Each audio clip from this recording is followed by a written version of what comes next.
Hello all, ఎప్పుడు బయట తినే బఠానీ చాటేనా ఇలా కొత్తగా చేయండి. కాబూలి చనా నేను ఒక 1 అవర్ నానబెట్టాను. దాంట్లో పొటాటో వేసి స్టవ్ పైన పెట్టి ఒక 7 విజిల్స్ వరకు ఉంచండి. ఆ తర్వాత దానికి ముందు మనం ఆనియన్, క్యారెట్ ఇంకా ఇలా సన్నగా కట్ చేసుకుని తురిమేసుకుని క్యారెట్ని ఇలా పక్కన పెట్టేసుకుందాం.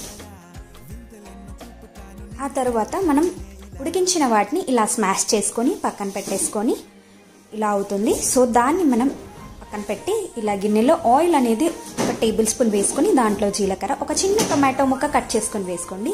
అది కాస్త వేగాక మనం పక్కన స్మాష్ చేసి పెట్టుకున్న కాబూలి చనాని వేసుకొని దాంట్లో కొంచెం పసుపు, అలాగే 1 టీ స్పూన్ కారం, సాల్ట్, అలాగే ధనియా పౌడర్, అలాగే కొంచెం చాట్ మసాలా వేసి ఇలా మిక్స్ చేసి ఒక 2 మినిట్స్ పక్కన పెట్టేసి కొత్తిమీర అనేది వేసుకుని దింపేసుకుంటే క్యారెట్ అలాగే ఆనియన్ కొత్తిమీరతో గార్నిష్ చేసుకోండి. మన కాబూలి చనా చాట్ రెడీ.